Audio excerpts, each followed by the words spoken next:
প্রধান উপদেষ্টার ঘোষণা অনুযায়ী নির্বাচন কমিশন জাতীয় নির্বাচনের প্রস্তুতি নিচ্ছে এমনটি জানিয়েছেন নির্বাচন commissioner brigadier general Abul Fazal Mohammad Sanaullah.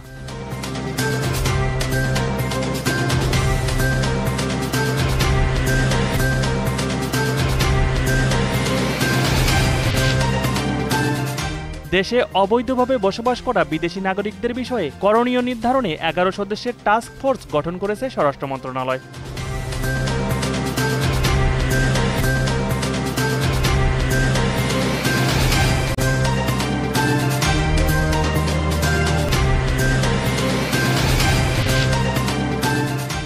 আন্দোলন দমানোর জন্য অথবা কোনো রাজনৈতিক কর্মসূচি বাধা দিতে গুলির ব্যবহার চিরদিনের জন্য নিষিদ্ধ করতে হবে এমন মন্তব্য করেছেন বিএনপির সিনিয়র যুগ্ম মহাসচিব রুহুল কবির রিজভী।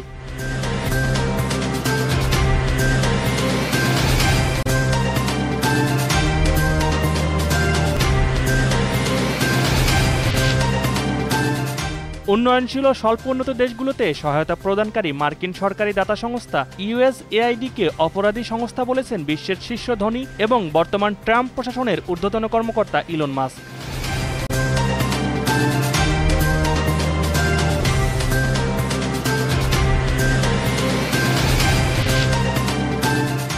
সন্ধ্যা 6:30টায় প্রথম কোয়ালিফায়ারে চিটাগংয়ের মুখোমুখি হবে বর্তমান চ্যাম্পিয়ন বরিশাল। কোয়ালিফায়ারের আগে বরিশাল দলে যোগ দিয়েছেন ক্যারিবীয় অলরাউন্ডার কাইল মায়ার্স।